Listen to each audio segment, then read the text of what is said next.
Hi, this is Kit. We are about to watch Twister. This is a 1996 movie, and I'll be giving my commentary on it. You will not hear any audio from the movie, obviously, because of copyright reasons. You will not see any video from it, also. So it's just me. Pretend that you bought the DVD, and this is the DVD commentary track. I'll start in a few minutes, very quickly, but just some brief background. I'm doing this commentary because this is one of my favorite movies. I watched it maybe 5 to 10 times when it first came out in the cinema. And it's one of these few movies that you can do that because every time you watch it, even though you already know the story, you get sucked in again, you feel the atmosphere a lot. Then I think later on, I might have bought the Laserdisc, I can't remember. And then the DVD, years later after that. This is the first time I've seen it in maybe 5-10 years, and I'll be watching it on Netflix. And as far as I know, there's only one version of this movie, but this Netflix version is 1 hour, 52 minutes, and 53 seconds. And I'll tell you when I start so we can synchronize. I should also put up a little clock at the bottom of the screen later to match the actual running time of the movie. But okay, 1996. This is only about 3 years after Jurassic Park, so special effects were still kind of new, and people didn't really know what it could and couldn't do. There was a sense that yeah, the sky's the limit, but have we reached it? Have we reached the sky yet?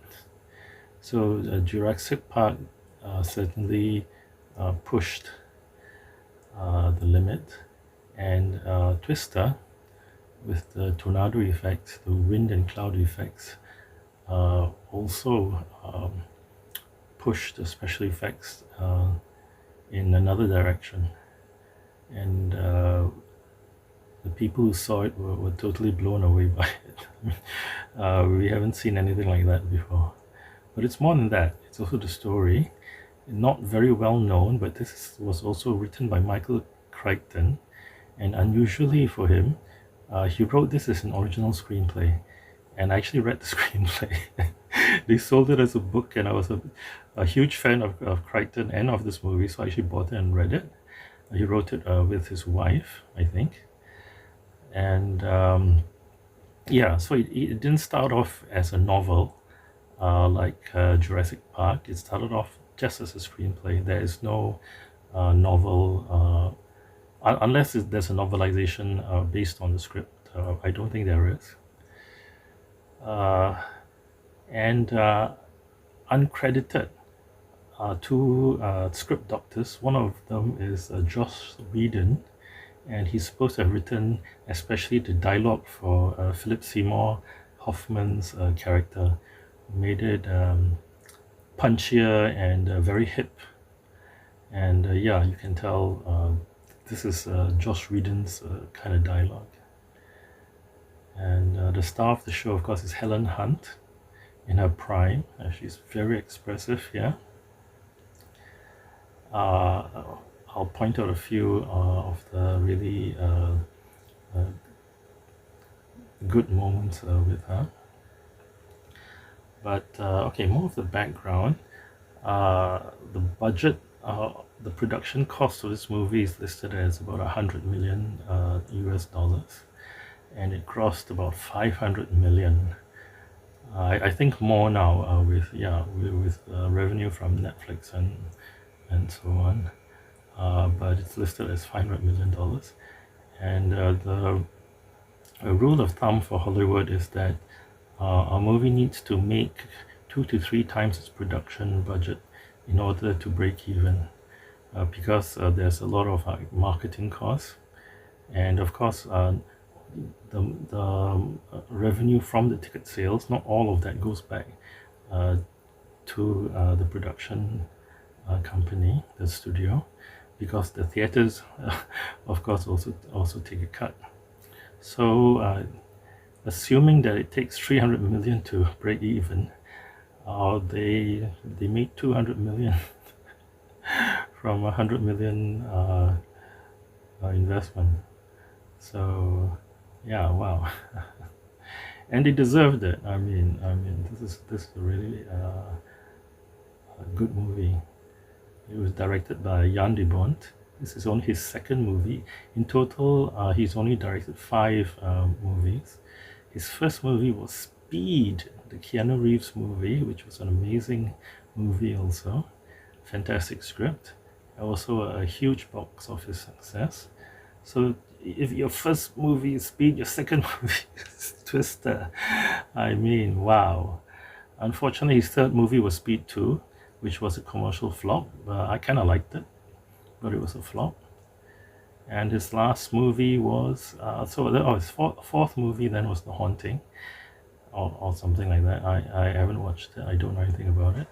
So his last movie was Lara Croft Tomb Raider, The Cradle of Life, which kind of, it didn't do well, so it kind of ended Angelina Jolie's run as Lara Croft. So yeah, that is Jan de Bont's directorial career. It started off fantastically, but kind of fizzled out. He's an interesting guy. I mean, he's Dutch. He was born and raised in Holland, and his first few movies are actually Dutch movies. He was a director of photography for Ridley Scott's Black Rain, another movie which I loved, which starred Michael Douglas, among others. He also did Die Hard and a few other notable movies. So yeah, that's Jan de Bont. And okay, so enough background. Let's start on this 2-hour movie. Ready? 3, 2, 1, go. Okay. So you've got the Universal and MCA company, the studio logo coming out with clouds in the background. This is it's quite often done where they kind of modify the studio opening with kind of like the theme of the movie. Oh, it's okay, I guess. Can be cute. Oh, this is shot on film, of course, in those days. Anamorphic, widescreen, and we'll see some J.J. Abrams Star Trek lens flares later, which I didn't know what they were. In 1996, I didn't know much about movies. I didn't know much about cameras. But oh yeah, I mean, I'll just start off here. Beautiful photography, night sky. The whole movie is beautifully shot. Jan de Bont, I mean.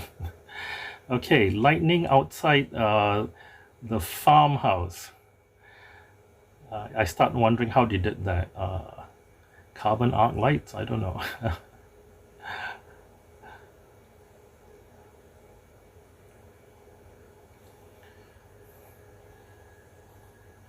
Okay, so this is 969, I think it was. It flashed on the screen. So this is obviously a prologue. Oh, I'm assuming that you've watched this movie already. You already know the whole story. I don't know why you would want to listen to my commentary if this is the first time you're watching it. So I'm assuming that you actually like this movie. And yeah, so whatever I say shouldn't any spoilers shouldn't matter.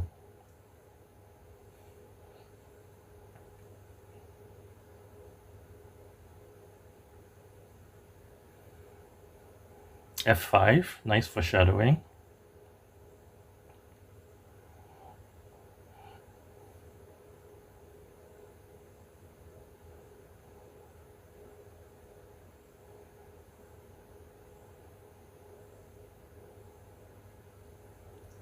Nice transition there. They're running around, then the camera moves on to the TV.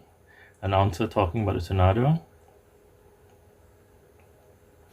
Okay, this is what I mean by the J.J. Abrams lens flares. The anamorphic lenses create this kind of horizontal streaks of light, and you will see it in this lightning sequence. Not so much now.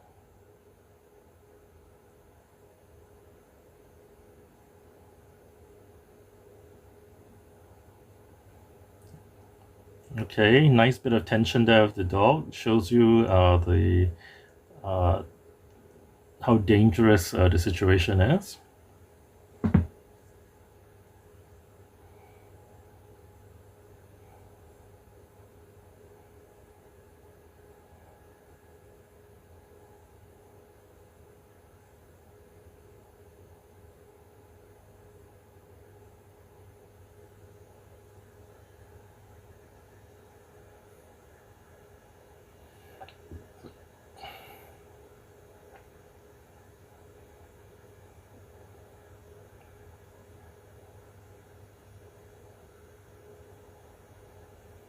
Look at the kid. She's not scared. She's too young to really know what's going on.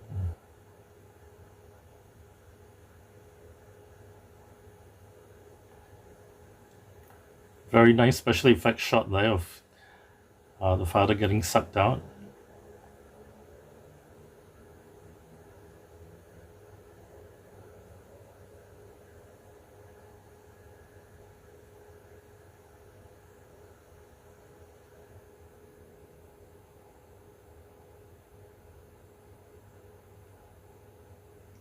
And a very smooth transition to present day. It just, I mean, the way the shots are planned, the way they edit it together, is just so smooth.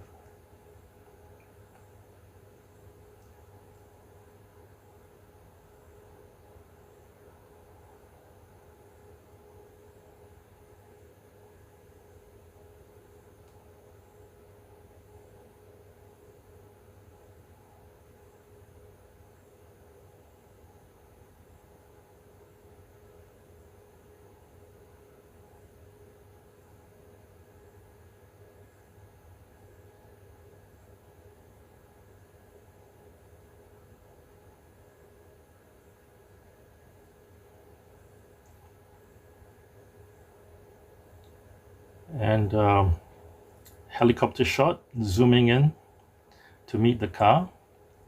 This is the kind of thing that you expect from Hollywood, that other countries don't do much, especially at that time. Well, even now with a drone, you can't do this easily because of the speed. A helicopter can hit 100, 200 miles an hour. So just bam, just match up, get so close to the car. Beautiful shot.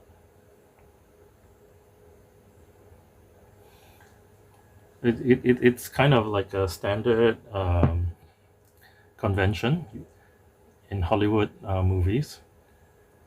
You start the movie with an aerial shot, and then you come down.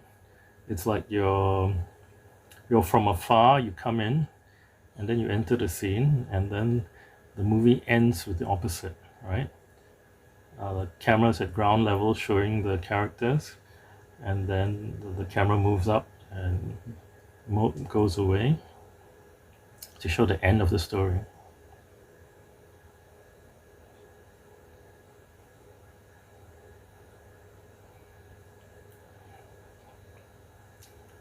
Look at how much the camera moves, but you don't really notice it. because it's following the people, so it's very natural.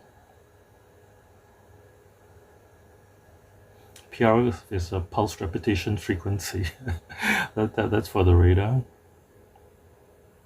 And Philip Seymour Hoffman, this was before he was famous, and he really he he really stuck out. I didn't expect him to become so famous.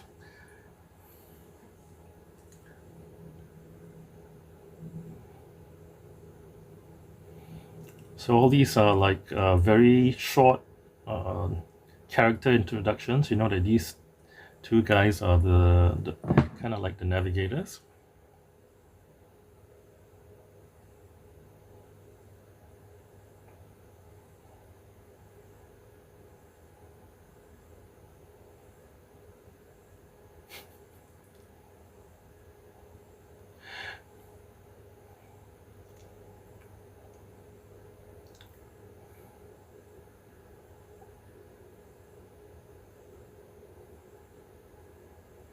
So this is a very nice introduction. It shows how close Bill Paxton's character is with these guys.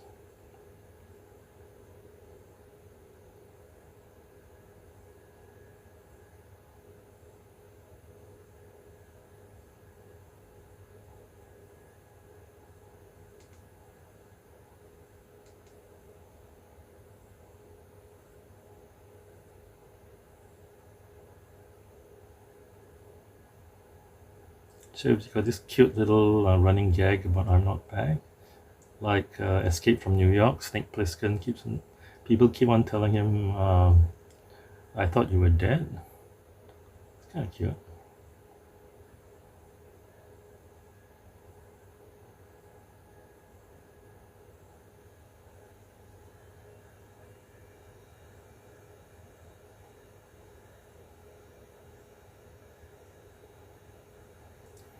Well, obviously the shot of those thunderclouds are not taken actually at this time, but it kind of blends. You can buy it the first time around, but if you look carefully around when they actually show the people, there's no such clouds in the background.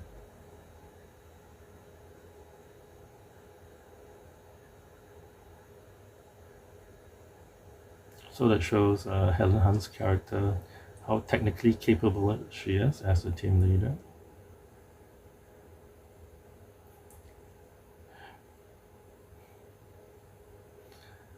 And the guy pulling his girlfriend off to give these two privacy. All very nice touches, very interesting.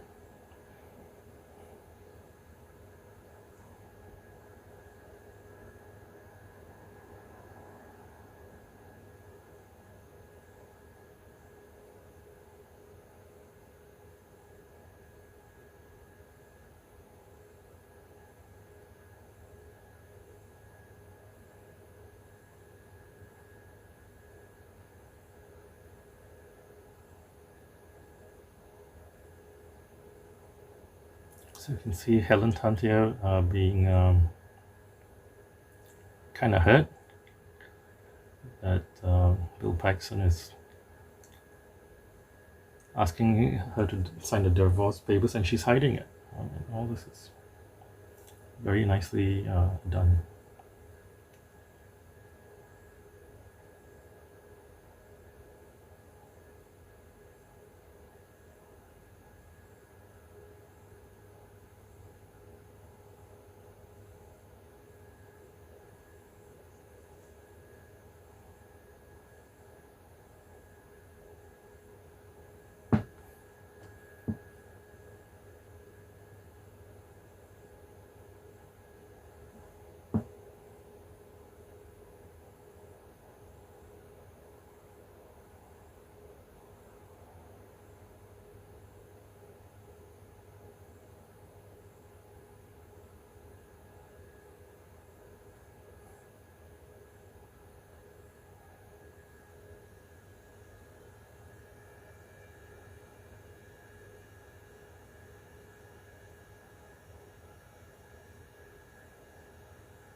two of them bickering like that, like two old, like an old couple.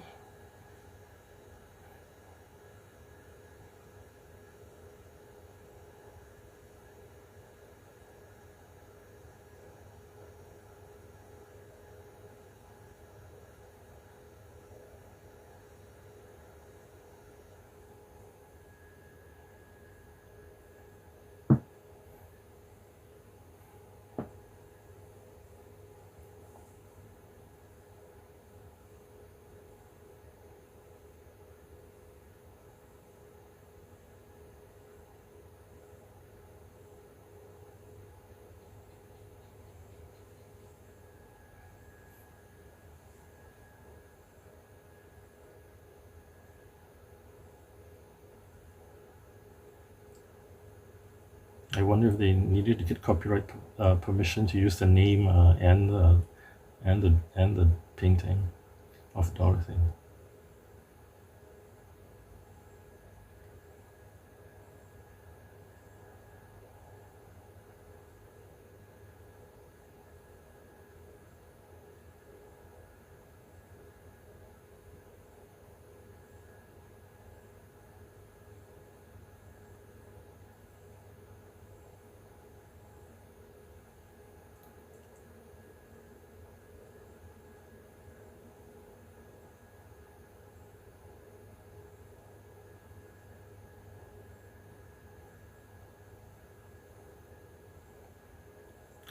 See how smoothly everything's done?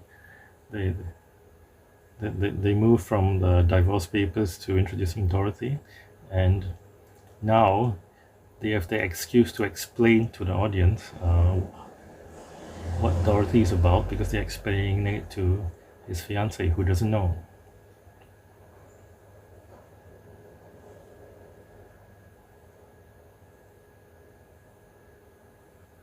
Right, and the lid almost hits Bill Paxton to show that he's not familiar with the actual details of it.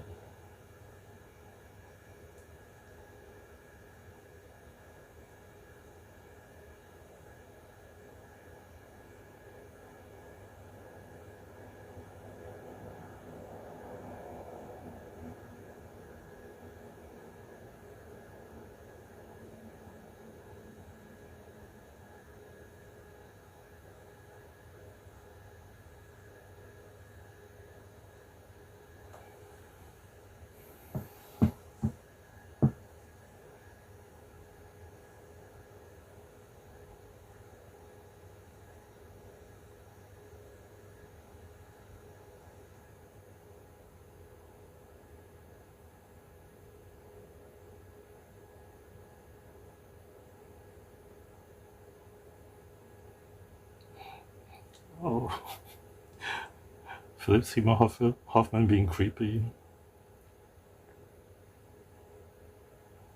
Oh, look at Helen, look at Bill Paxton. Oh, won't you follow us?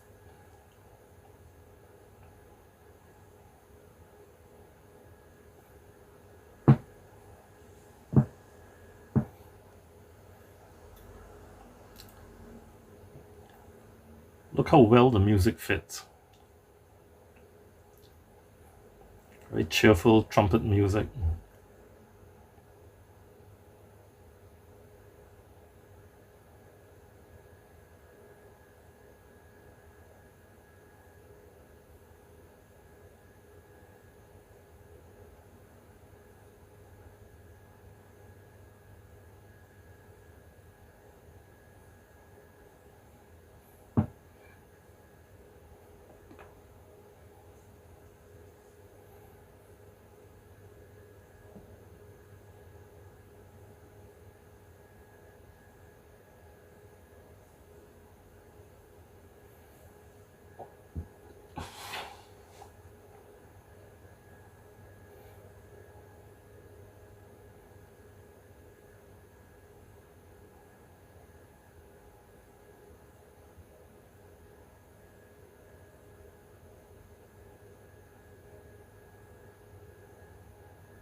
I don't know whether you would call this the start of the second act, because, or maybe later, because he's like kind of starting to follow his old team.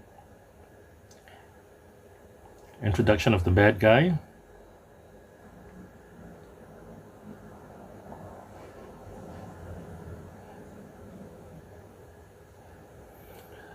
Uh, Anti-corporatism from Hollywood.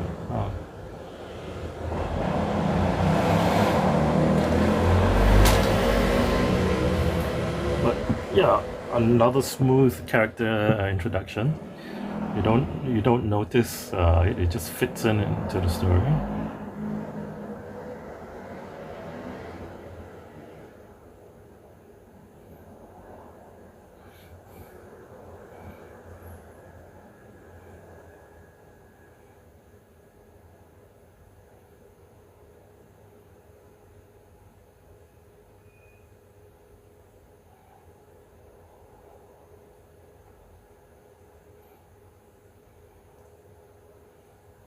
And with the near collision, we set them up as the bad guys.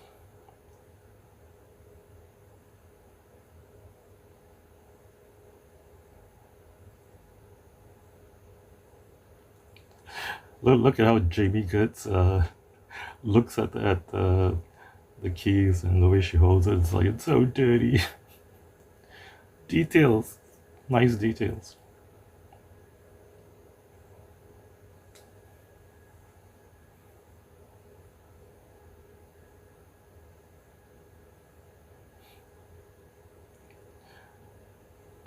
Dot has fewer sensors.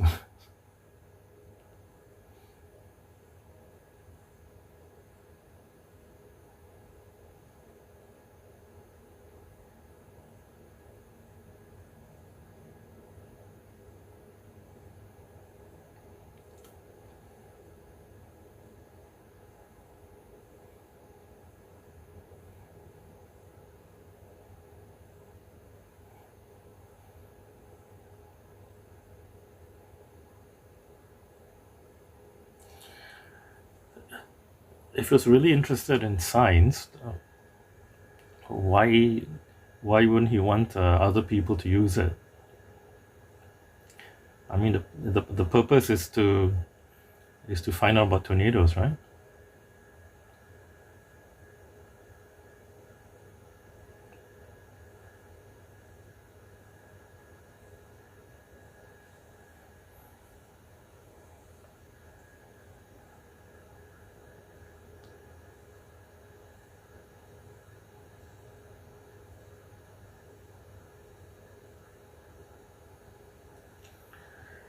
So they've been established as the underdogs.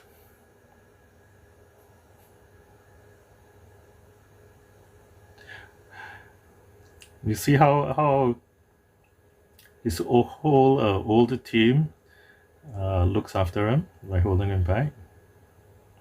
Yeah. So by showing that the bad guy is superior technology, they make our heroes the underdogs, so that we can root for them.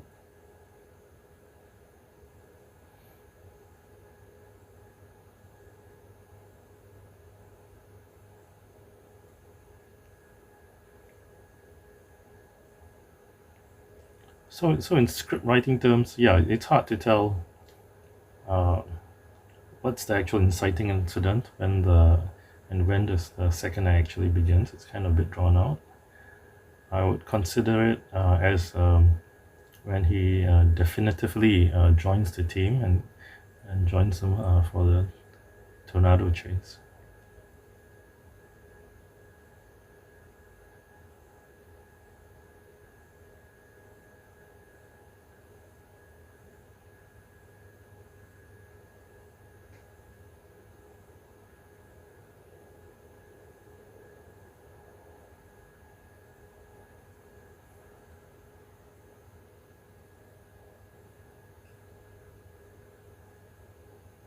Look at how skeptical Helen looks. Beautiful acting.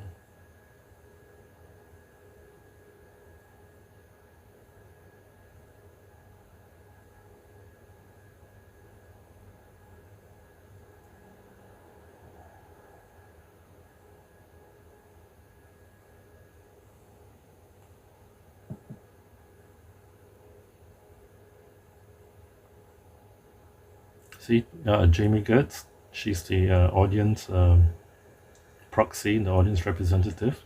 She doesn't know anything, so all these guys can explain to her and therefore explain to the audience. You see that in almost every movie.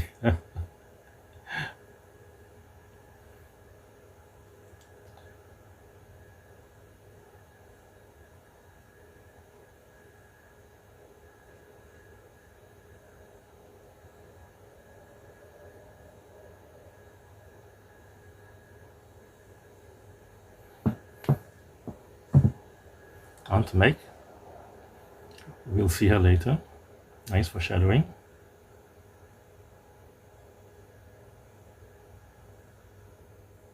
Look how guilty Helen Hunt looks. Look at the waitress eavesdropping on them.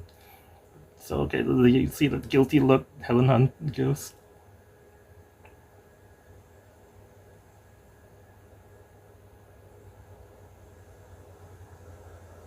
Then she's recovered. You see, now she puts on this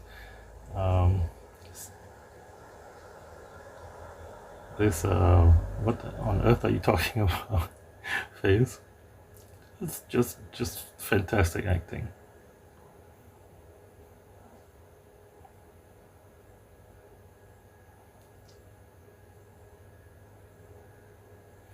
Green Edge. That's very Josh Whedon.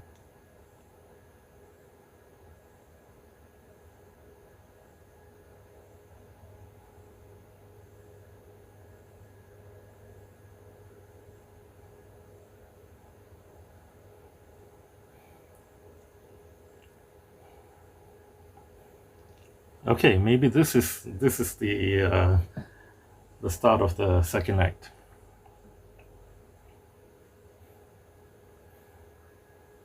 And the guy drives.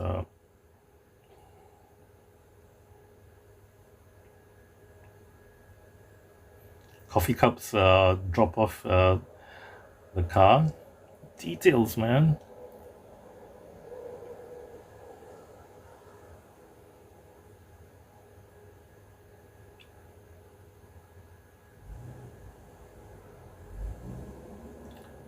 The music is really suits each scene and is very well integrated.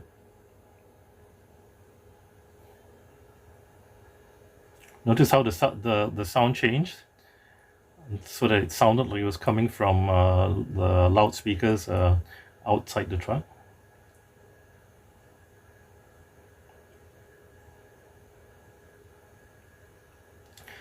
Different music for the different people, show the different characters.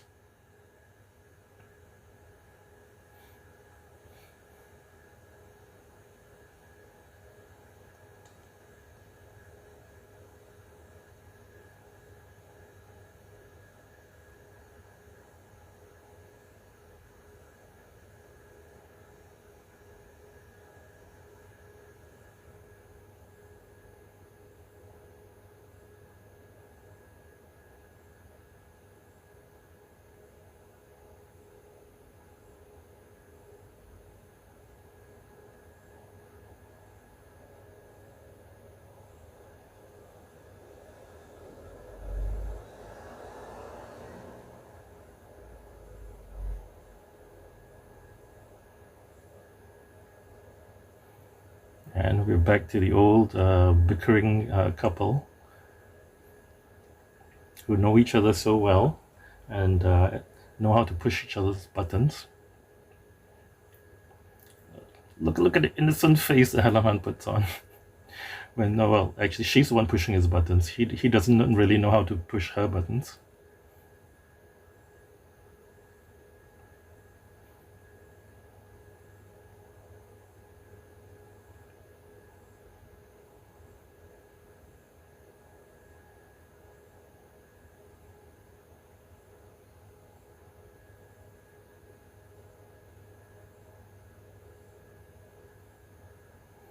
And then he looks back at her to see whether she's going to say anything because he knows her so well.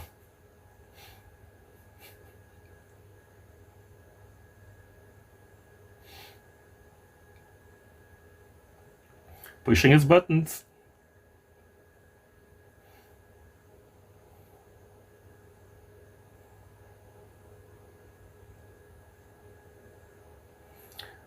In the original script by Michael Crichton, Joe, Helen Hunt's character, is a lot nastier, more manipulative. Same if you read Jurassic Park, the little girl Lex, she's a total brat in the book. They cleaned her up for the movie, and they did the same thing here. Joe is a much nicer character in the actual shooting script.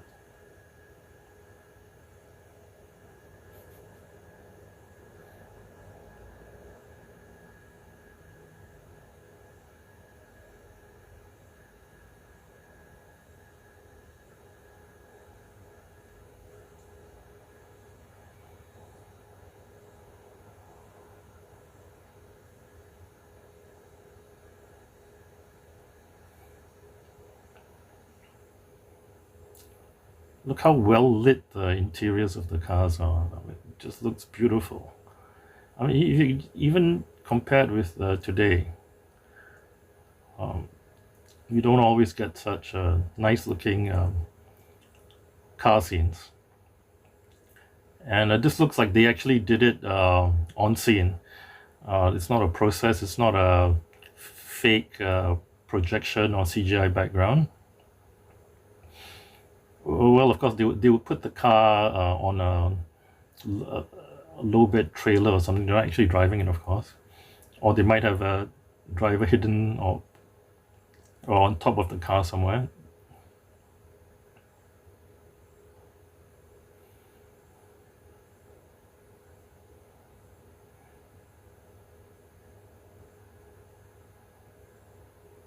Oh, beautiful shot of the Jeep.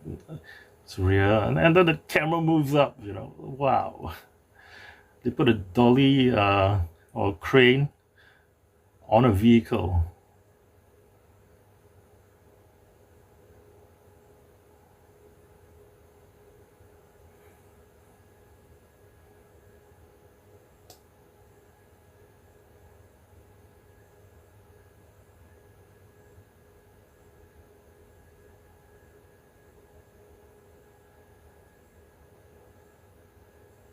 Oh,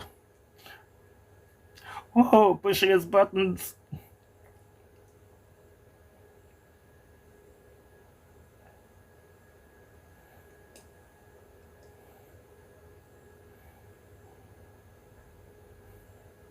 Look at how many different camera angles that they have of the Jeep rumbling in the field.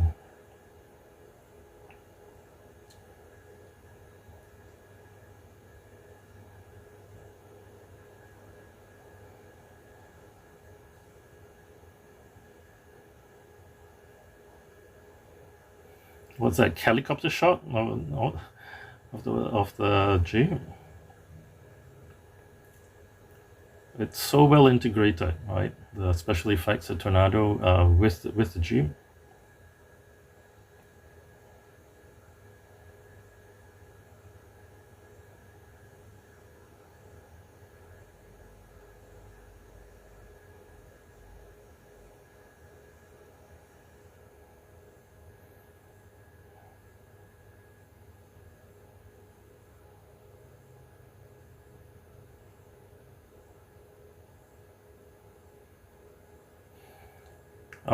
Let's spend a normal.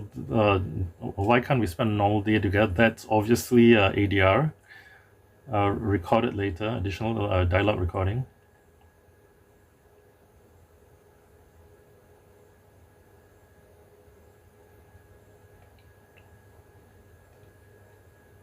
Character development. He's the level-headed one. She's the one who's anxious to deploy the instruments.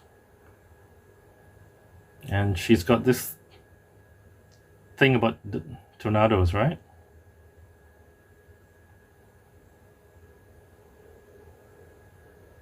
Which we can understand because of the prologue.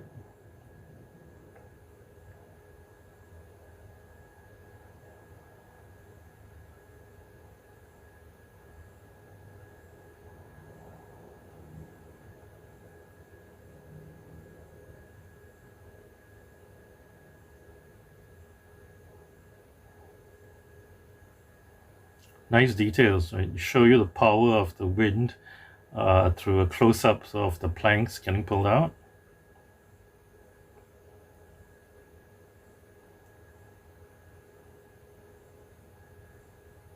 It holds up very well, the special effects. I mean, if you look at this Christopher Reeve Superman movies, it looks kind of bad, the flying sequences. Even though when I first saw them in the cinema, they looked fantastic, but they still look so good. A quarter of a century ago.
That guy's sidekick offering, asking if they should help, humanizes him, so you feel it more when he gets killed in the end.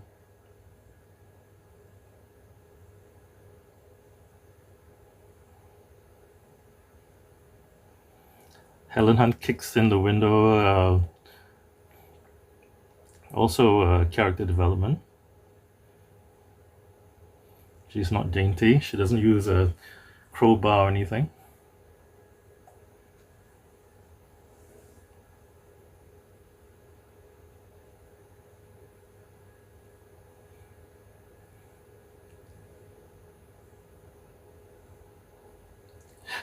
Jamie Gertz doesn't know what Helen Hunt is getting at, but Bill Paxton does.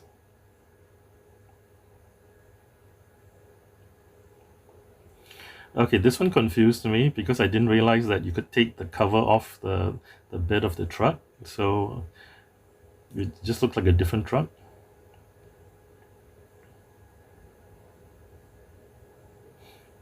Look at how smoothly she grabs the microphone. It's like she's done it thousands of times.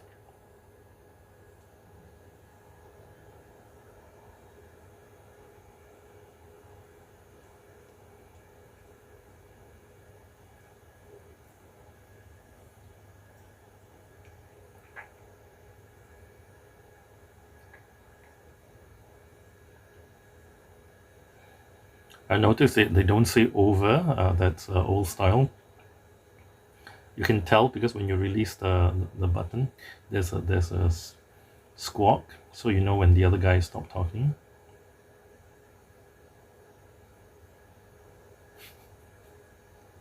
Pushing his buttons, looking at the speedometer.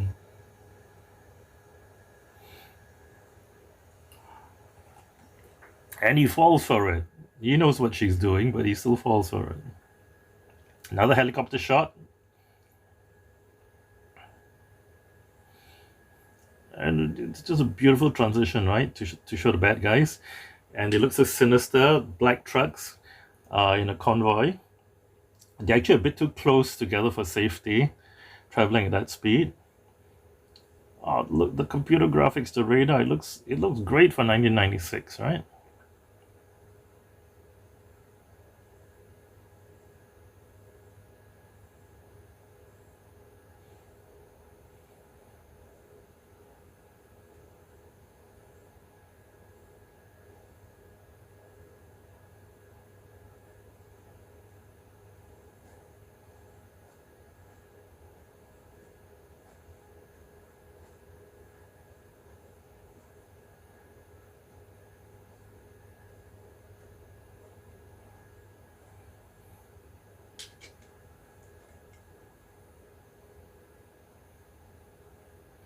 See, sidekick bad guy who gets killed later is a nice guy. He's a nice guy. So we'll feel bad when he gets killed.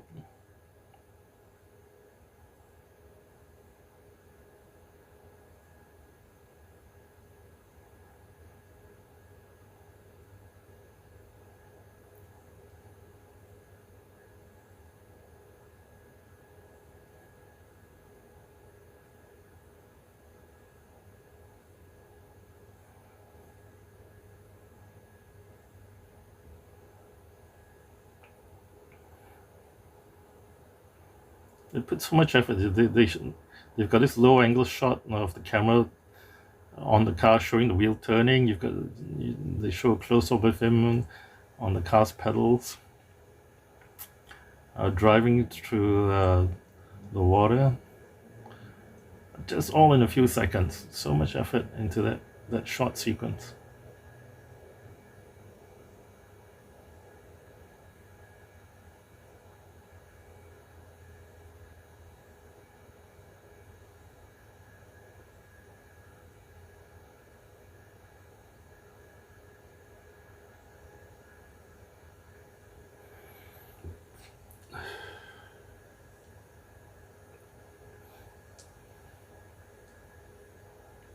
Bad guy sidekick is happy that the good guys are going to succeed. He doesn't hold any grudges. He's not jealous.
All the busy radio chatter nicely cut together. Some semi-technical terms sound good.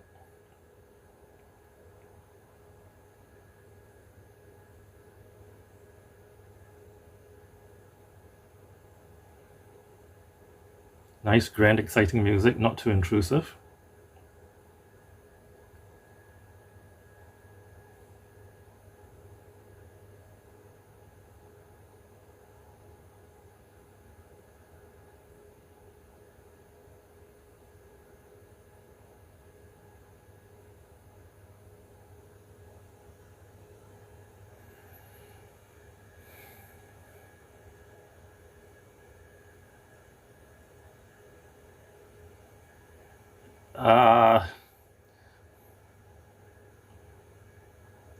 In the core, well, you've got an eye of a hurricane, but tornado is too small.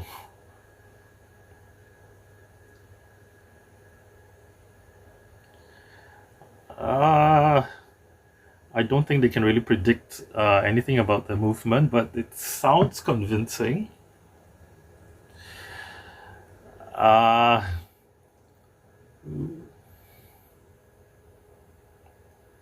Well, okay, it's funny. The cows are funny, but wind strong enough to blow cows would be enough to blow them off the road.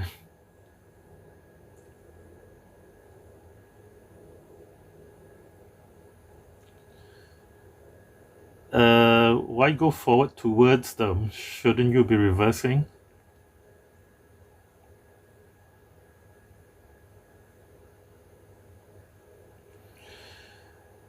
And being so close, it still doesn't lift them, even though it lifts the cows.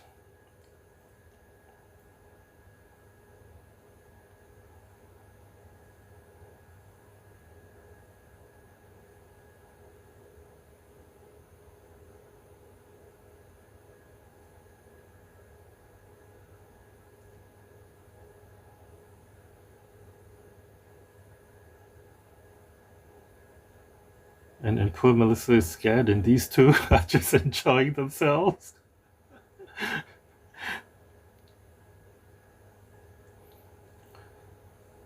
It shows her how,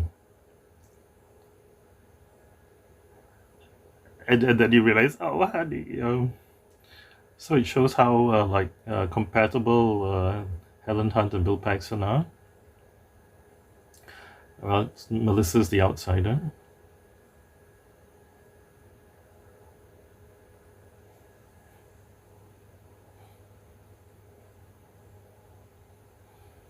I thought Jamie Goods did a good job here too.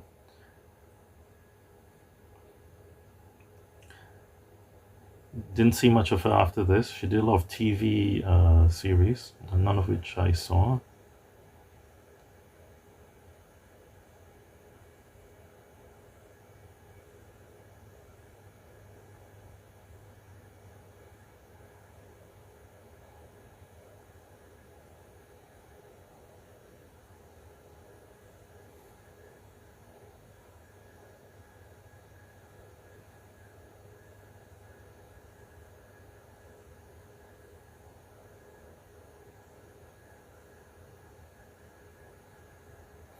A nice church, right? You see how much of a team they are. Beautiful wind sculptures. It was credited at the end of the movie, the sculptor. Just nice little touches like this.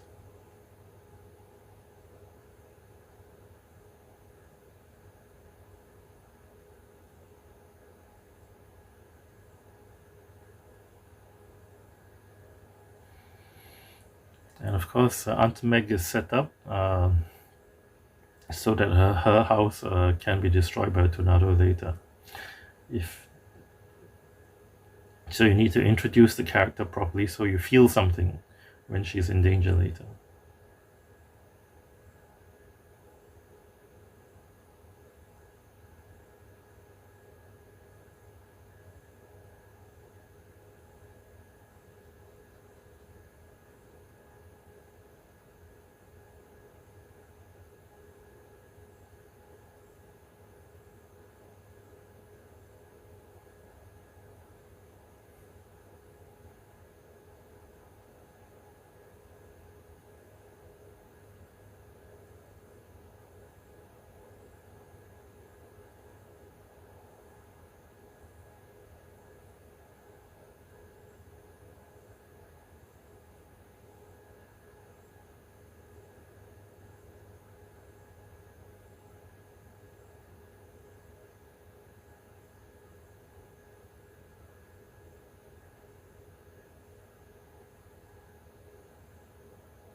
Well, Seymour Hoffman shouldn't have explained the joke. It's funny if you don't explain it.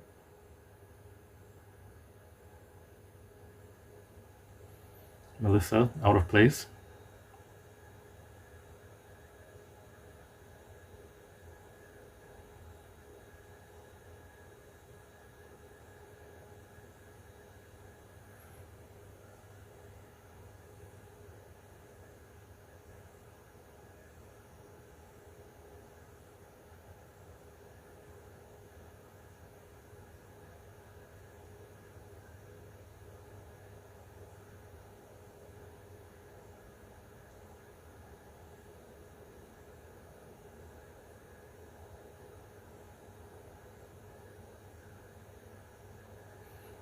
Okay, you shouldn't have taken credit for it.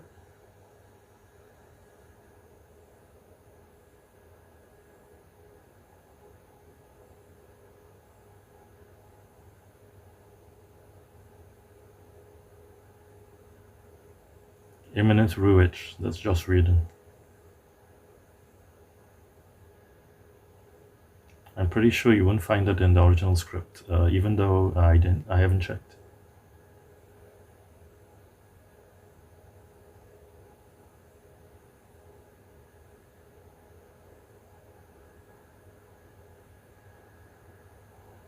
See how convenient Melissa is? They can tell her all these old stories and therefore tell the audience.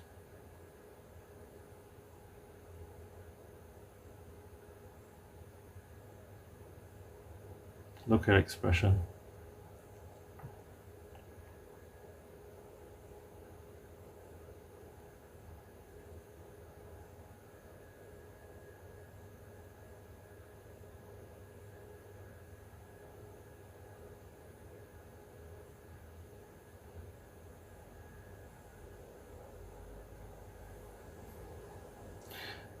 So Bill Paxton's getting sucked back into the team, laughing at these old stories.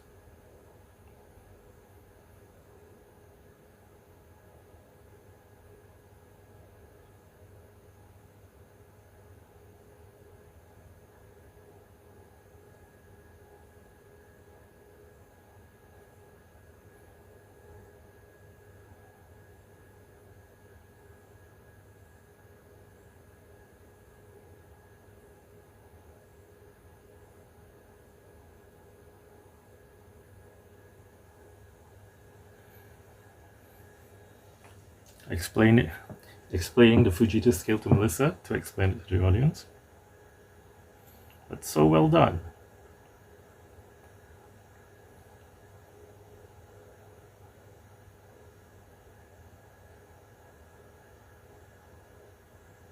This is the way they talk about it, the different tomatoes. You don't really think of it as exposition.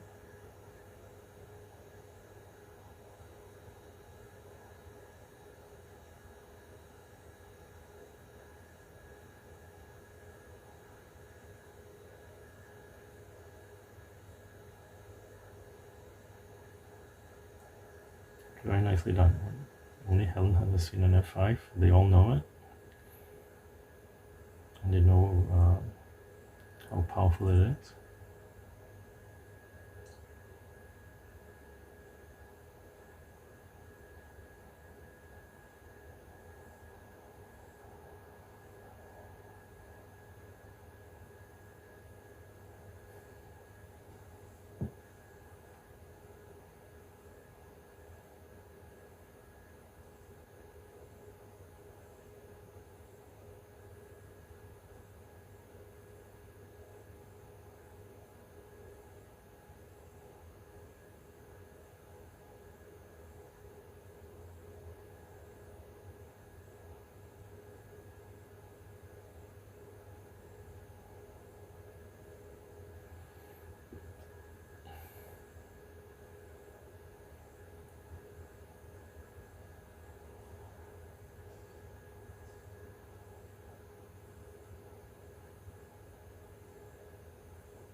So, trumpets means chasing tornado.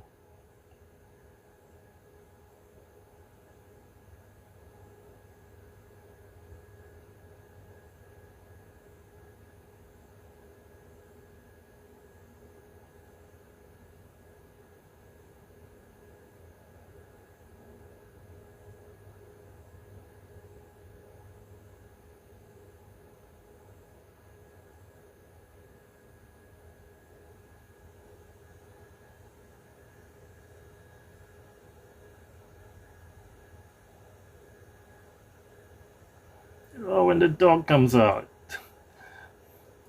They had to get hire a dog wrangler just for that 2 seconds of the dog running out.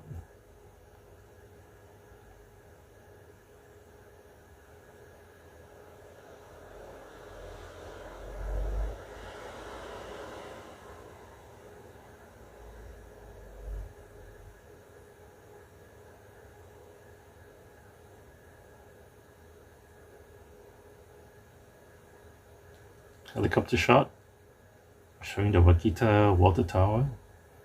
Beautiful. All that effort and expense. Helicopter shot zooming in. You cannot do this with a drone, not at this speed.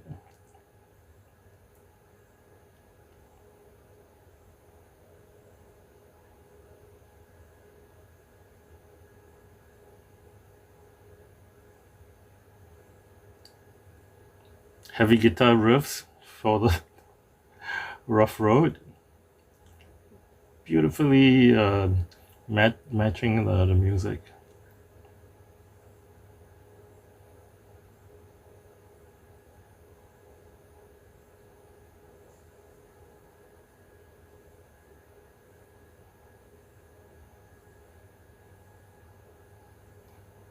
Helen Tant enjoying Bill Paxton getting so close to her.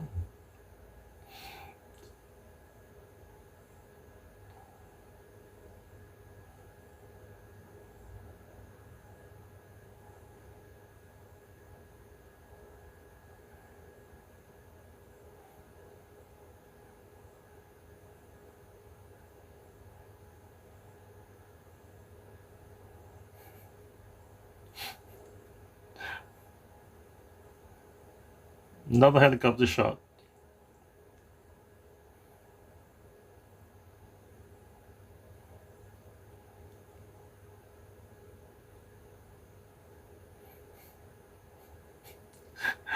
The two of them know Rabbit so well that they know when he doesn't know what he's talking about.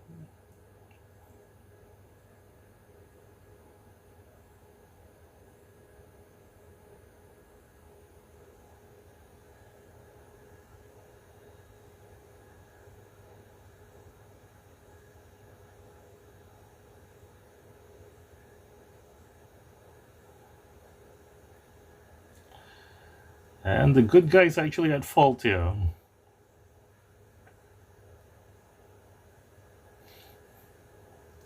So why are they complaining?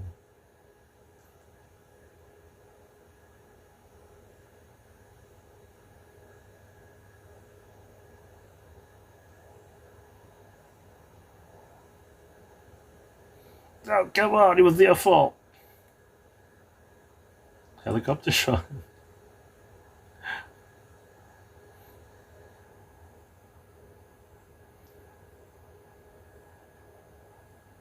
Eerie choral music sets the mood nicely.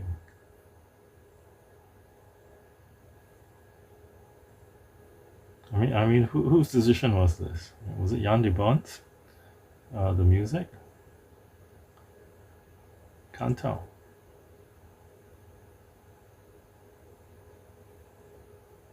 So why is Cary Elwes so certain of himself now?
So it's a rather simple progression. The tornadoes just keep on getting bigger and bigger.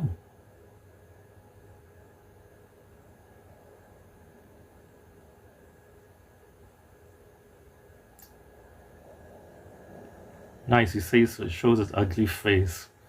So there's a kind of love-hate thing he has going on here with the tornadoes. And Jamie Gertz still doesn't enjoy chasing tornadoes.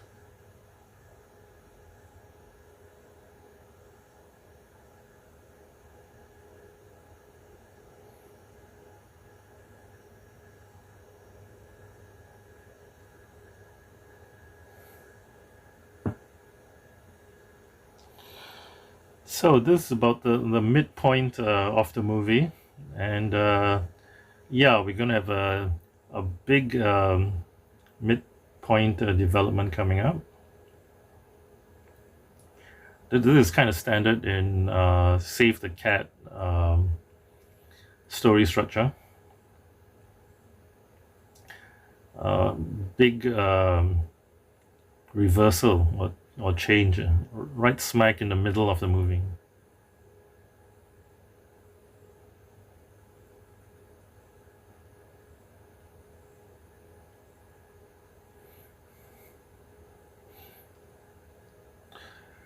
This looks incredibly dangerous.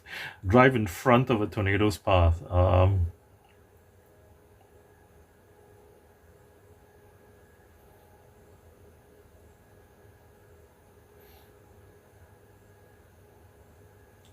That's Namun's space station. I didn't know it was a Star Wars quote. I didn't know what the hell he was talking about. I'm a huge Star Wars fan. I didn't know it was from Star Wars.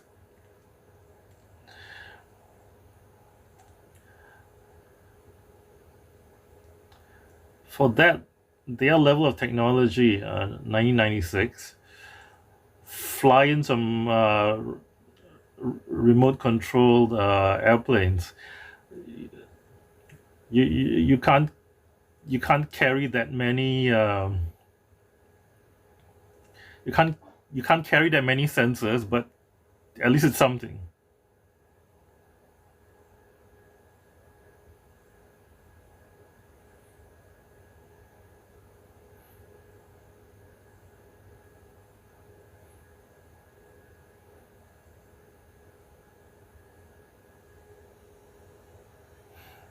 Fake radar.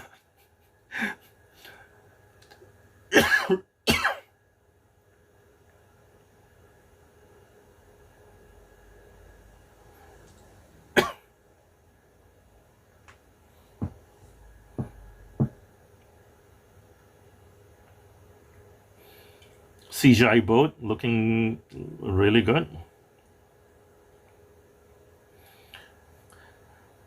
That should have totally cracked the windscreen.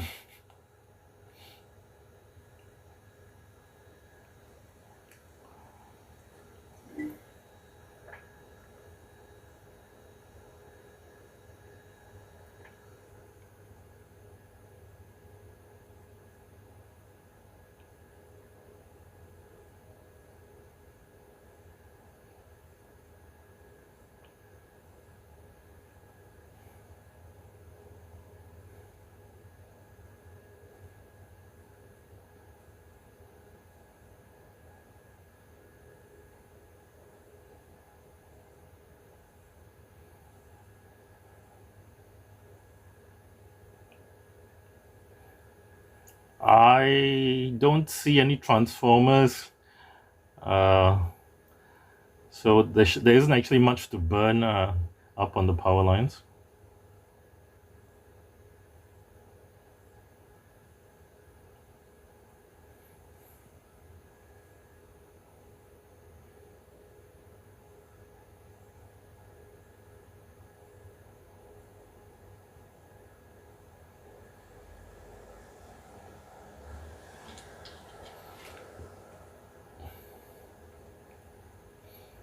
I'm reading the closed captions now on Netflix.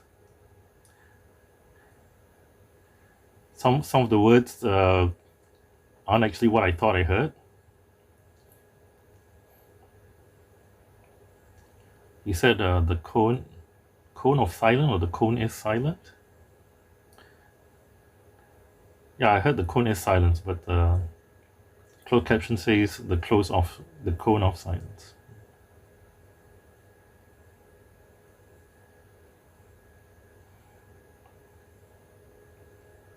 Pivotal scene here.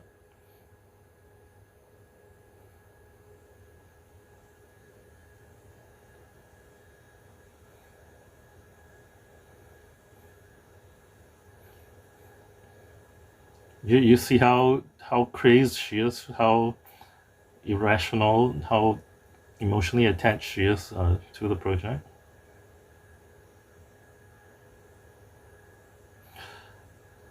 They should have reversed a hell of a lot more.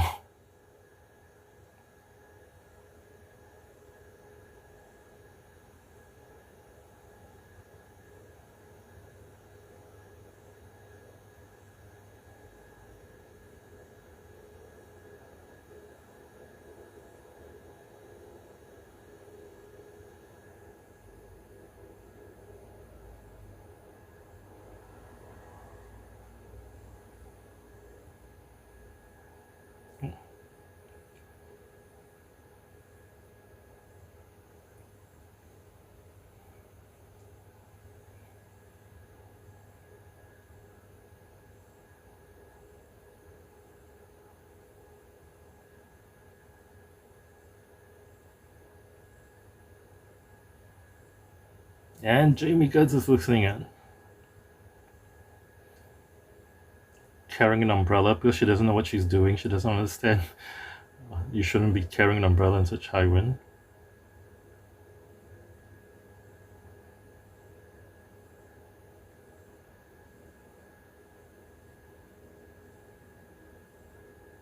Oh, look at Jamie Gertz. She's very nice acting.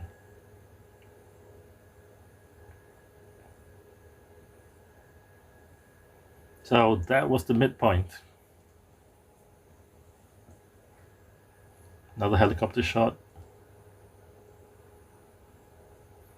And they must have waited for the sunset.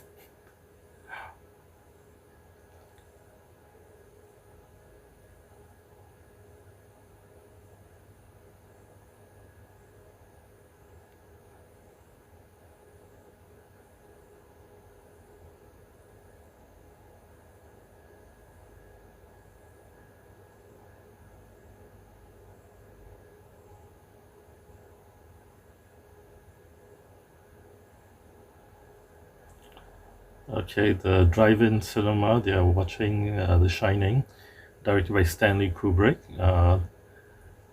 That's because Jan de Bont is a Stanley Kubrick fan.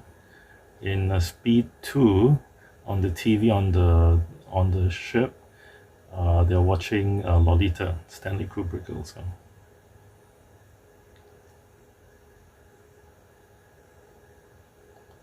If they show a movie within a movie, there are two reasons. One is it's a director's personal thing, or it says something about the story. In this case, it's just the director's personal preference.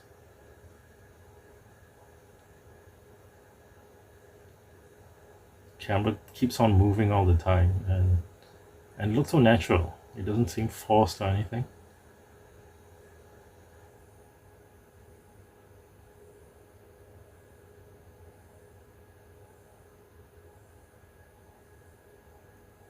And the two of them don't know what to do now after that emotional scene.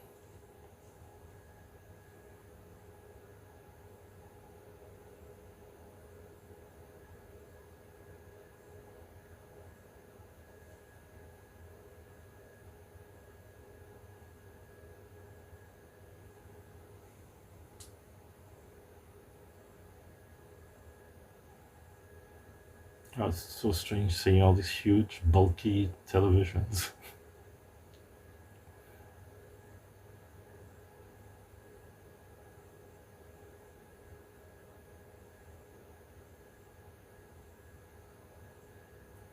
The coffee sales lady, very nicely done. She just says eight, just one word, but so natural. I wonder how much effort they put into casting just those 5-10 seconds.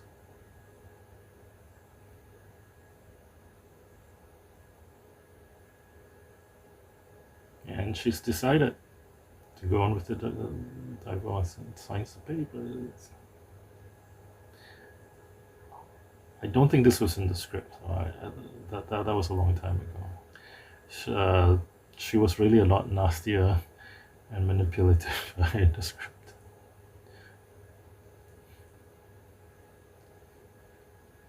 I think in the script it was like she deliberately did it so that at the start, so that the papers wouldn't get signed, whereas in here it looks like an accident.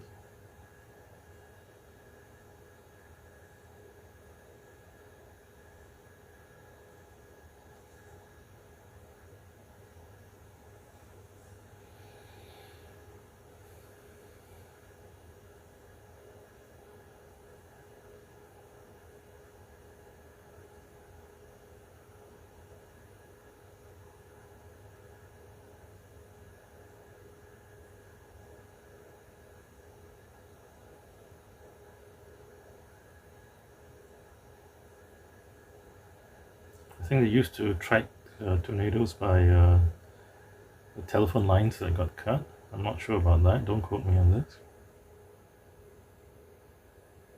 Maybe that was artillery fire.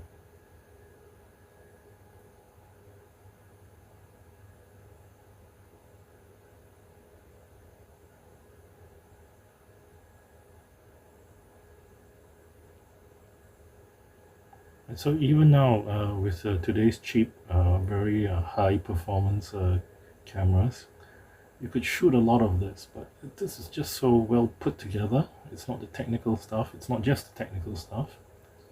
It's the storyboarding, the camera movement, the editing. This looks totally smooth and professional. Wind picking up.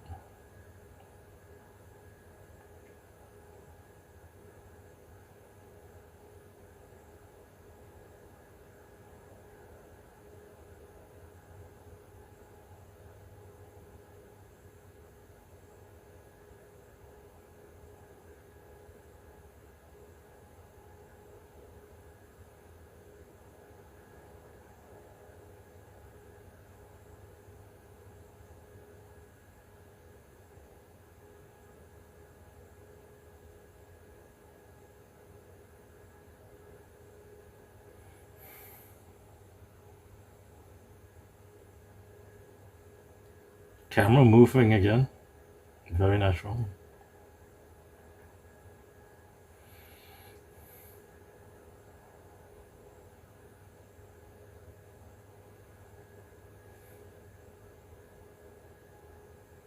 And we understand her obsession, right, with the tornado now. With the prologue and the recent explanation.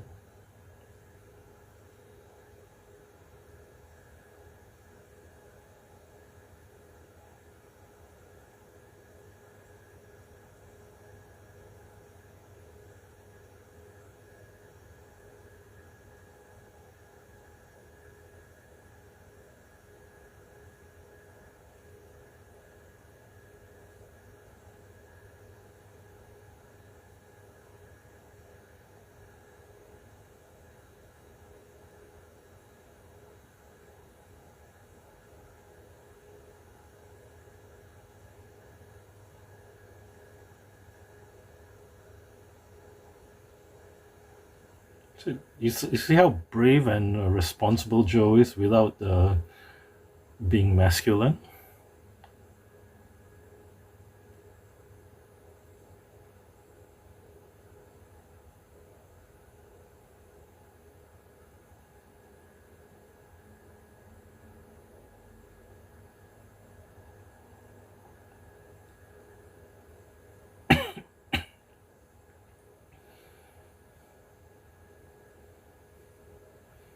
Simple special effects. You just throw some plastic bits over them. Very effective.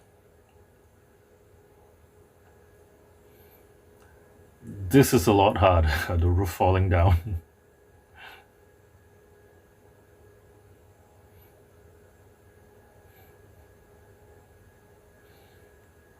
Yeah, I'm still wondering how they did this. Is this practical effects? Miniature? CGI? I have no idea. Probably some combination. The air hose flying around. Details.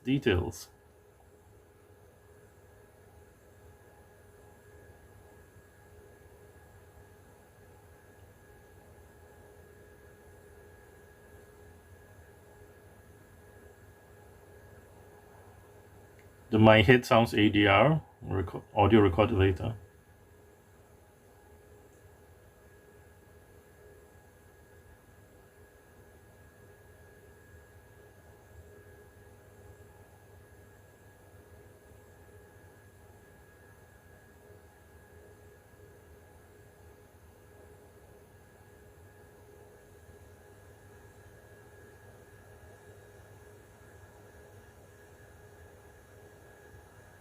I'm thinking mainly practical effects, life size.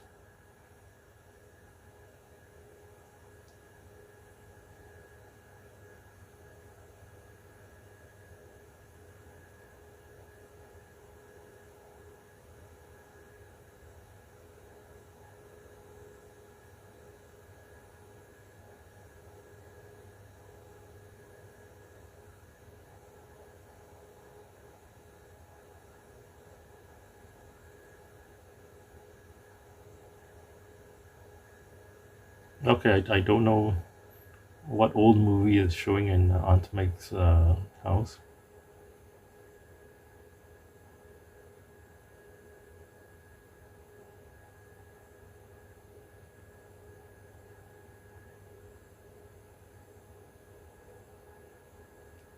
Esther Blodgett. Okay, I can search for the character's name later. Esther Blodgett, Blodgett, I think.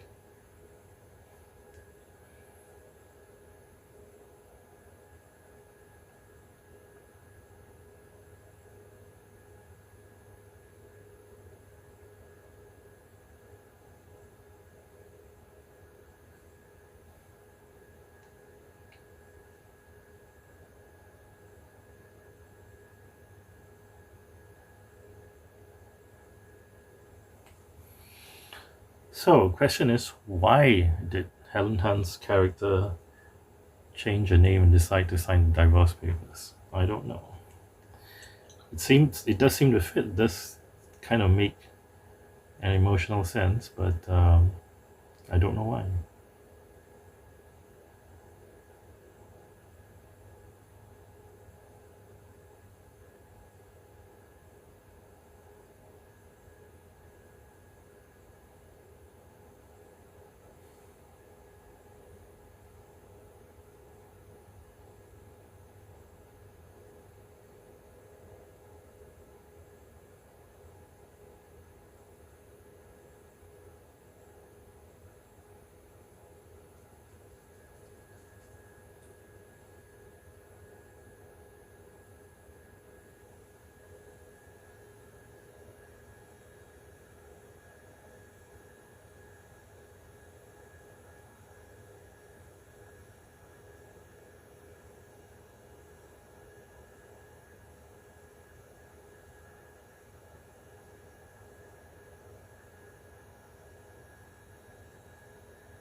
Classy lady.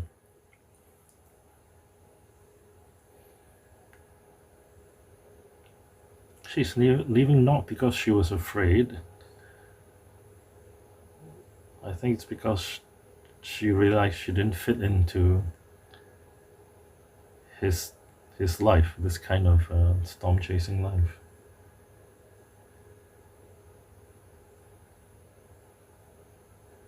but also, of course, what she heard them say over the radio.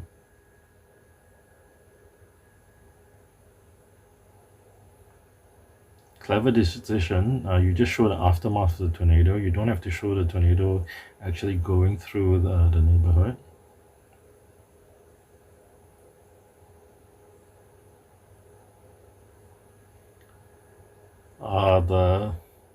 The family there with the plump mother, probably reminding her of her family when she was a child.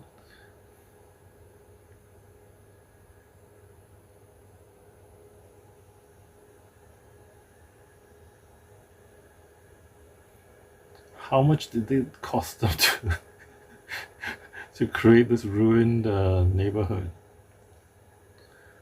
Did they take an existing place and tear it down? Did they build up a new area and tear it down? Did they never build it? They just threw. They just built it as ruined.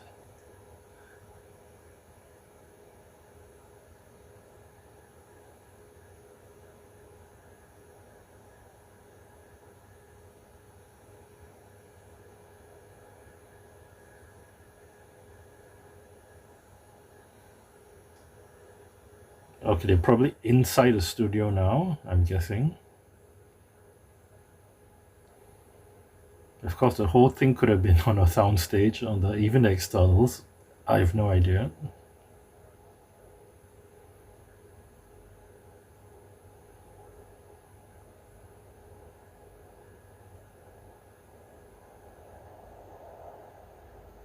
Follow the dog!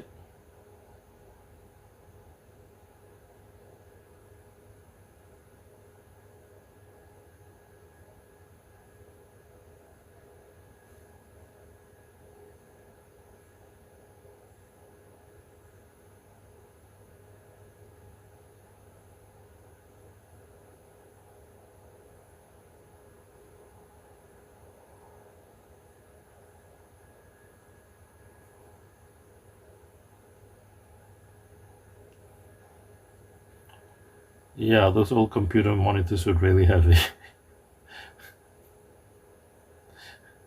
I used to work in the IT department. I had to carry them.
So this is, you might consider this the start of the third act.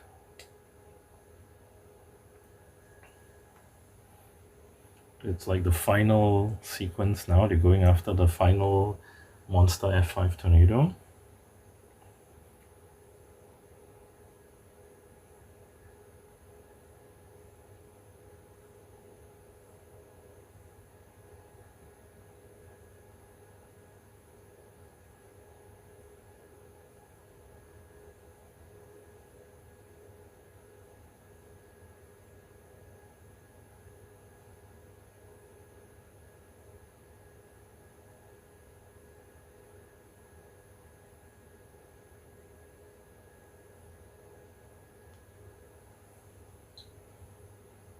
the stakes, right? You got to remind us why Helen Hunt is so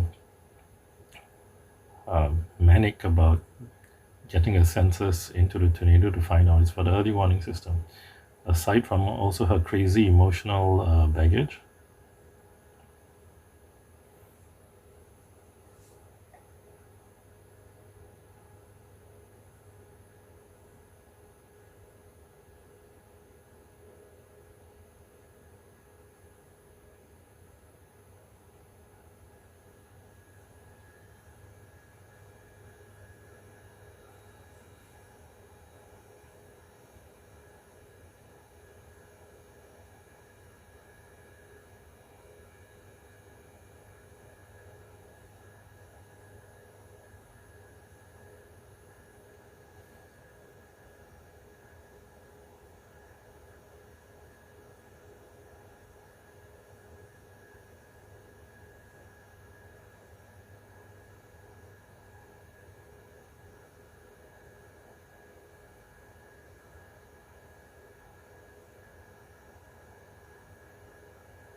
In Save the Cat terminology, this is when they recover from, I think previously it was called what, the dark night of the soul or something, when everything seems lost.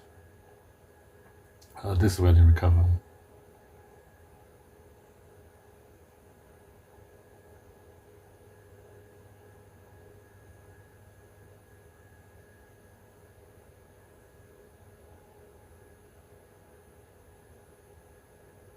Helicopter shot.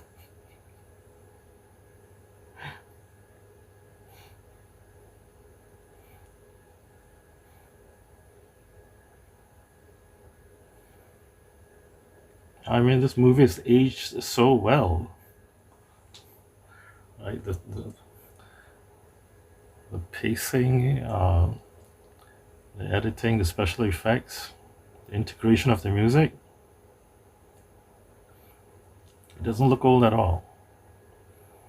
It's probably superior to a lot of movies today.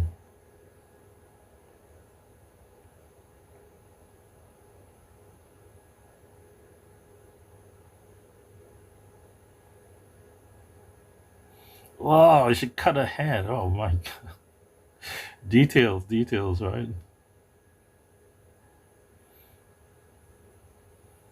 Nice shot. Small truck moving towards this huge tornado.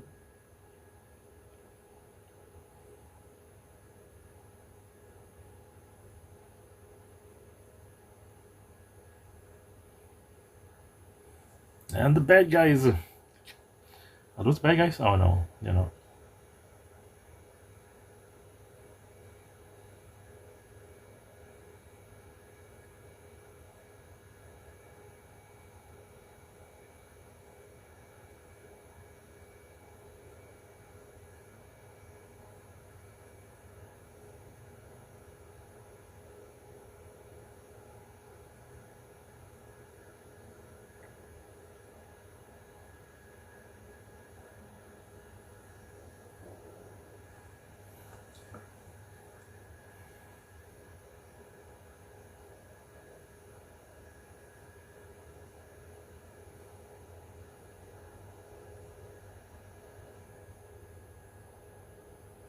No, that is too close.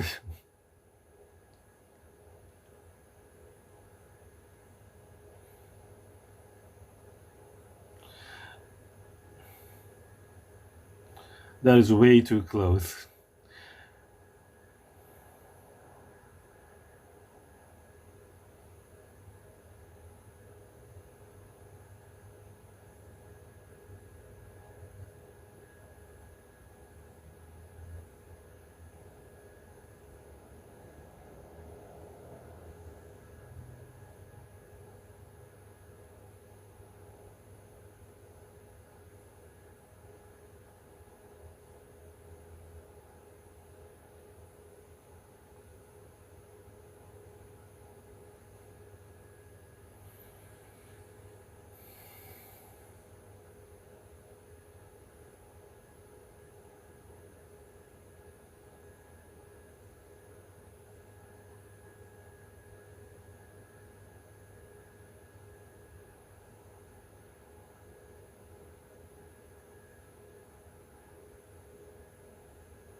I'm sorry, not much commentary from me.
Tornado growls like a tiger.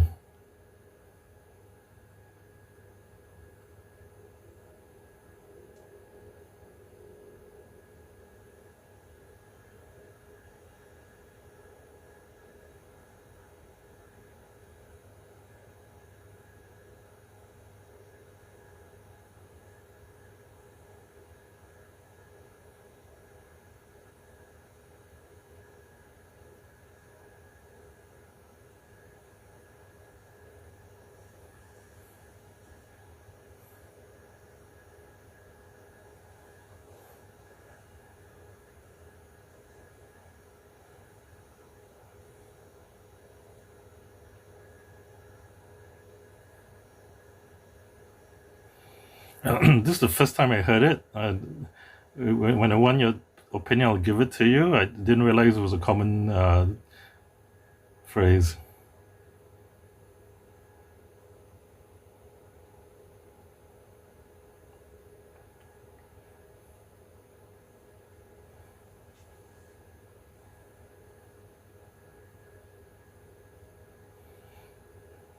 Eddie, nice guy till the end.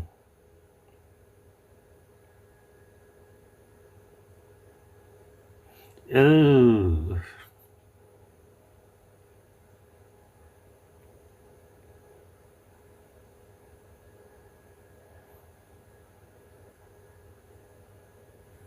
It's still a beautiful shot, right? The truck getting lifted up by the tornado. It's so pretty.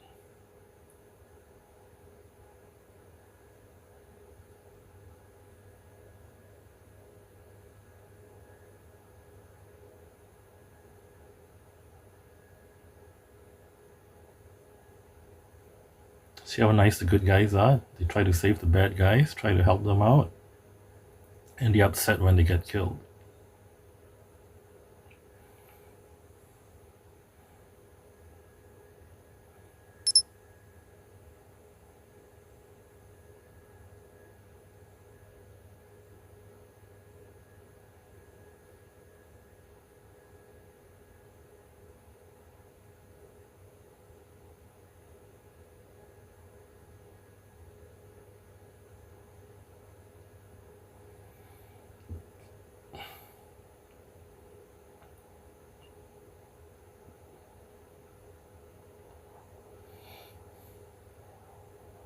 So how the falling farm equipment, CGI, practical effects.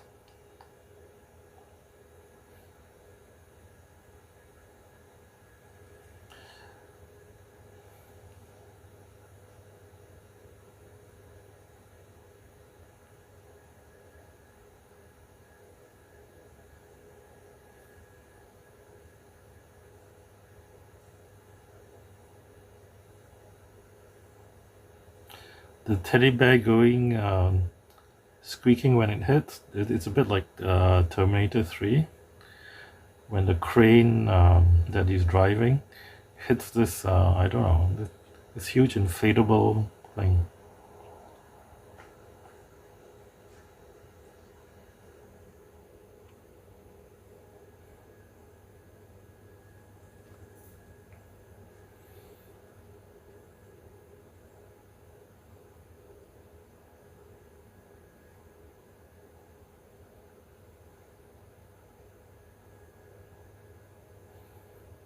Look at that fancy camera move when the truck drives into the field. And the camera truck is going orthogonal to them, panning.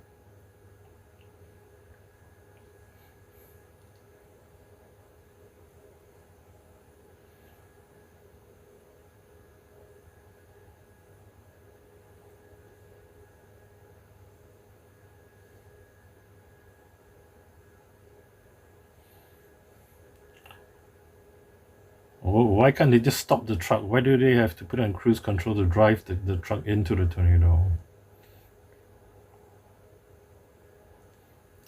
This is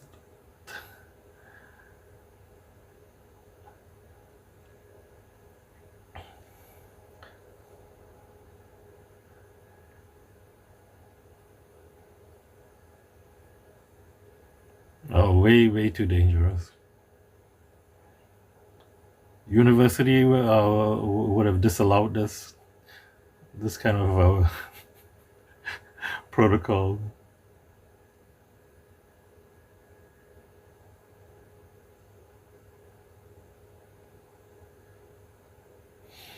And they light up. Why would the sensors need to light up?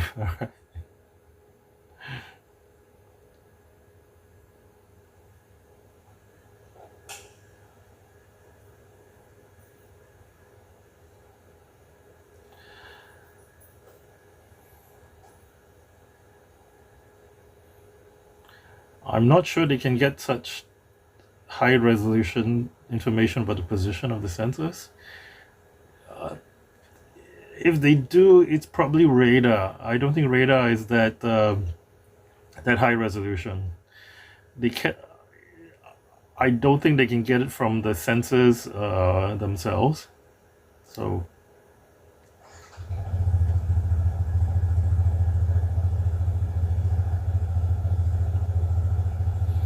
Oh, okay, radar possible. Millimeter wave radar possible. Yeah, what do you expect? He got so close to the tornado.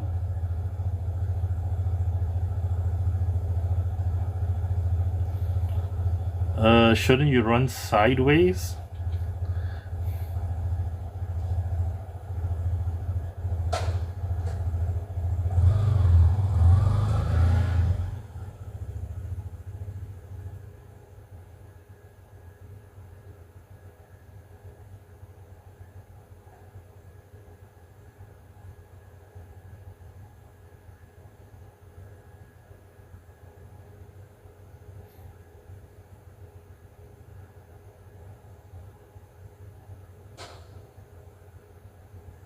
So is the fence CGI? I guess so. How did they get the planes to fly out like that?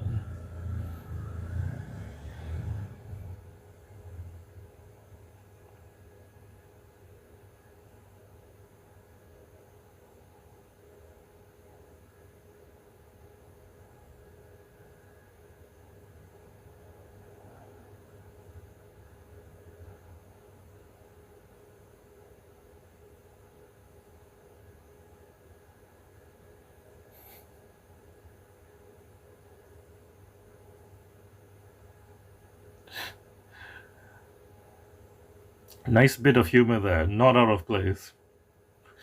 Who are these people?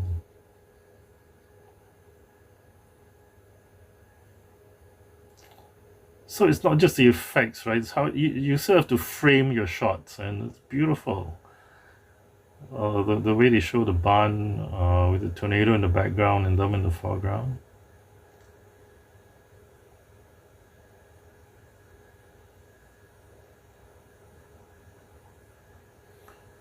shouldn't experience storm chasers like them wear goggles, some kind of eye protection.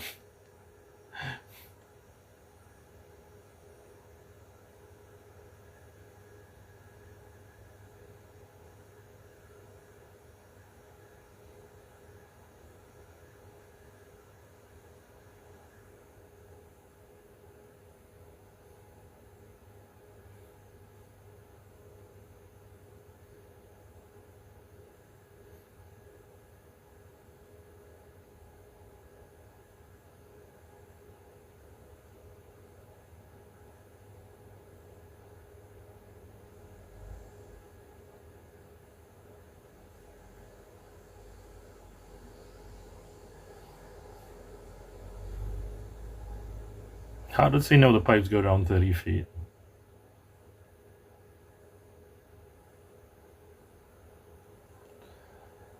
Uh, run sideways to the tornado.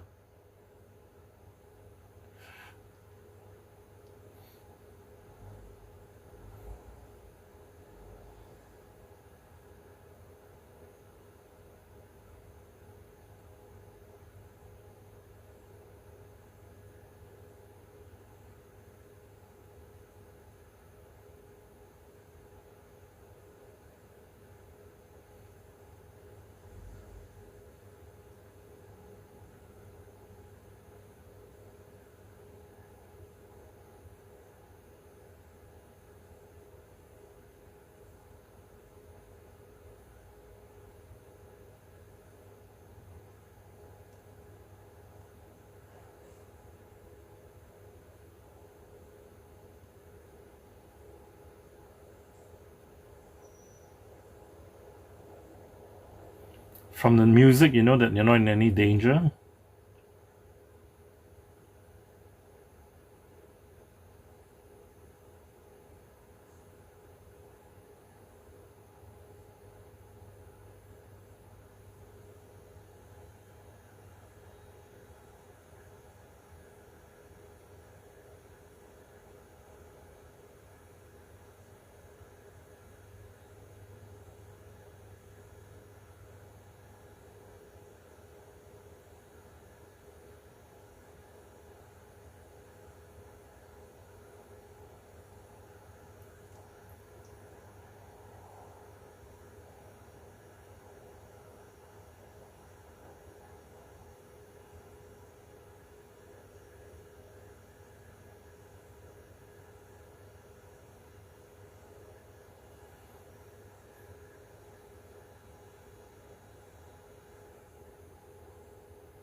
So everybody is safe. Hey, happy ending.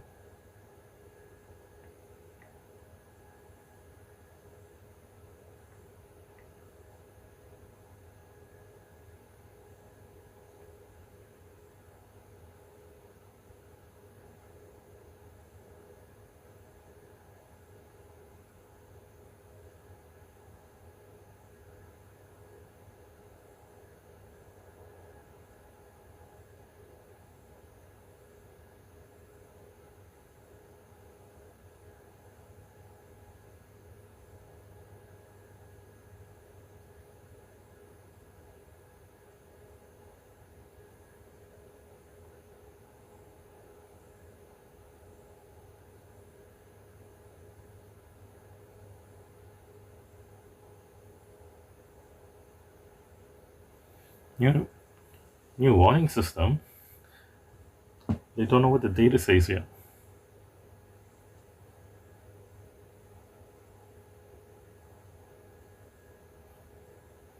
Friendly bickering couple.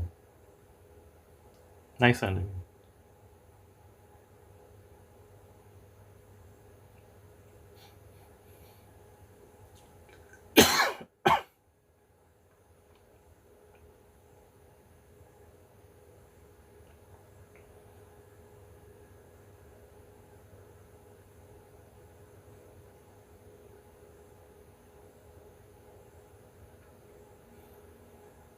Our real movie buff stays for the end credits. So this is a very long end credits, and all those times I saw it in the cinema, I stayed back for it, partly because of the music.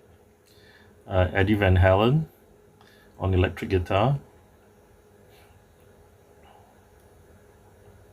Michael Crichton and Marie Martin, written by. Oh, produced by Michael Crichton. So Kathleen Kennedy, huh?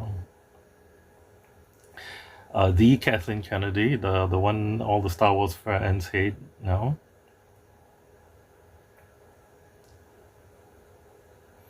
Helen Hunt first name. Bill Paxton second. Does Philip Seymour Hoffman get third? Nope, Cary Elwes. He was a really good bad guy. Oh, Jamie Gertz, okay. Fourth. Okay, that's it, the four of them. Directed photography, Jack Green. He didn't do a lot of really big movies. Surprisingly, considering Jan de Bont, I thought he would want a really experienced director of photography. I don't know. Costume designer Eleanor Mirochnik. It's such an unusual name. I watched the movie so often that I actually memorized the name.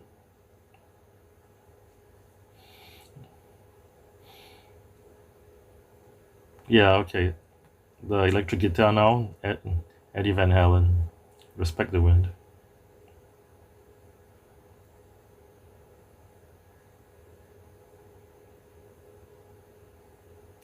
Yeah, other names like Stephen Fangmeyer, visual effects supervisor. It just stuck in my head after watching the end credits so much.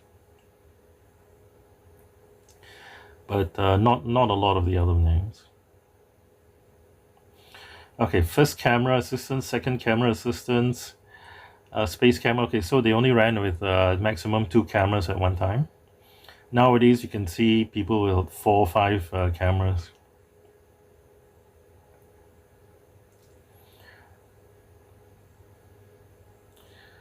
It's fun to just look at all the crew titles and figure out what they mean. You can Google them. So we've got another 5 minutes of end credits. The differentiate between special effects performance, special effects, not that many. Yeah, it's funny to look these. I don't have time to really explain all these key grip, dolly grip rigging. Okay, it's mainly difference between a grip and gaffer. I can't remember. One does the lights, all the electricity and the lights, and I think those are the gaffers, and the grips do everything else. Anything else you put in front of the lights without power supplies, the filters, the diffusion, all that. I think that's grips.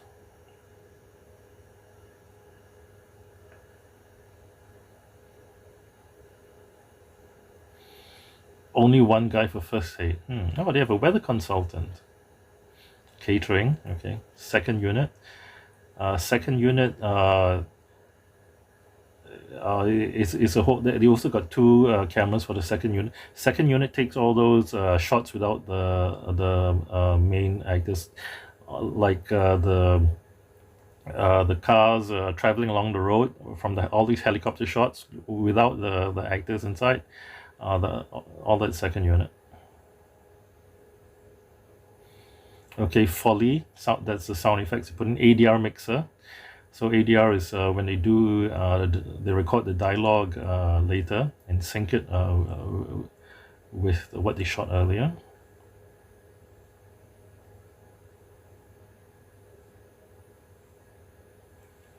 So of the supporting, only Philip Seymour Hoffman and Alan Ruck sound familiar.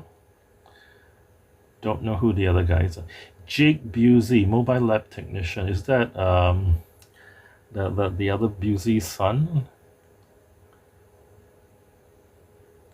Farm girl is Jan de Bont. Probably Jan de Bont's daughter. I don't know. Stunts, so few stunts. They've only got seven guys doing stunts in one helicopter pilot. Industrial Light and Music, yeah. Industrial Light and Magic, of course. Any kind of cutting edge effects at that time. They were the main guys, and they still are. But you've got a lot of very capable special effects studios now, guys like Weta. A lot that went bust also. I think like Rhythm and Hues went bust.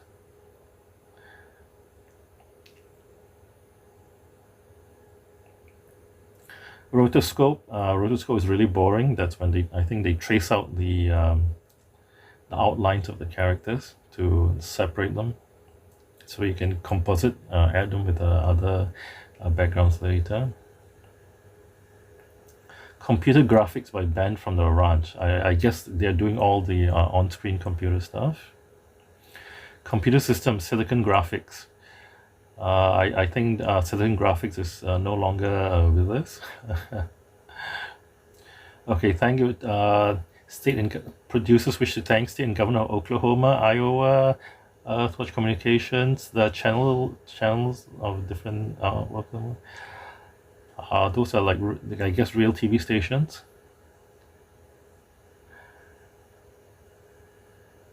I don't recognize these songs. This is the end. They always end with the song, so there's not much left after.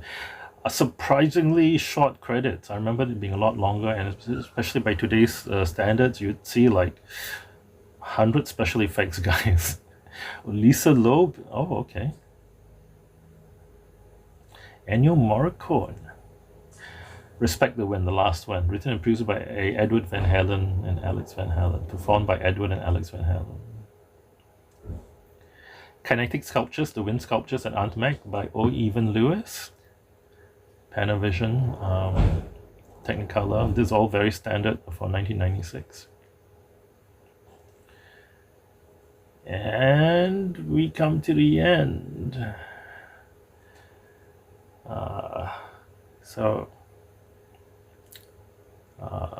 Amblin, that's Steven Spielberg's studio, and that's the end.